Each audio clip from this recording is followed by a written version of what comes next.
Today we are looking at tarragon, how to harvest it. So you can see we let ours get really long and it's kind of falling over since we didn't harvest it often enough.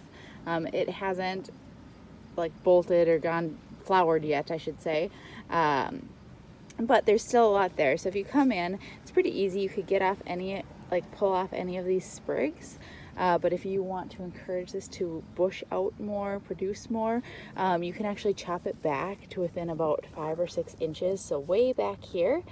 And what you'll want is you'll just want a scissors or a sharp pruning shears, and you'll come in, and I'll just do it up here to show a little bit better, but basically you'll just want to come in to a nice point here and just snip, and then you can pull this out, and then you can dry it like this. Otherwise, just go ahead and rinse and pull the leaves off, and you'll use these leaves. So you can see that's quite a bit just from that.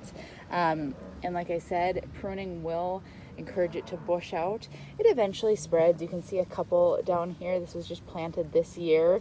Don't mind all the grass in here, but you can leave some of the shorter ones and then prune back some of the longer ones to encourage more growth. As you get closer to fall, winter, leave a little bit more so the plant can put more energy back into its roots. Otherwise, just make sure you don't cut back more than half of the plant at a time, as if you cut back more than half, it doesn't have enough energy, it might die. But you can cut up to half of it. So if you think of that with this, like I said, you can cut all the way back to here. That's about half of it, and it should still come back. So hopefully that helps you. You can use this fresh, or you can go ahead and dry it. And the part you use is typically the leaves. Thanks for joining me. Have a great day.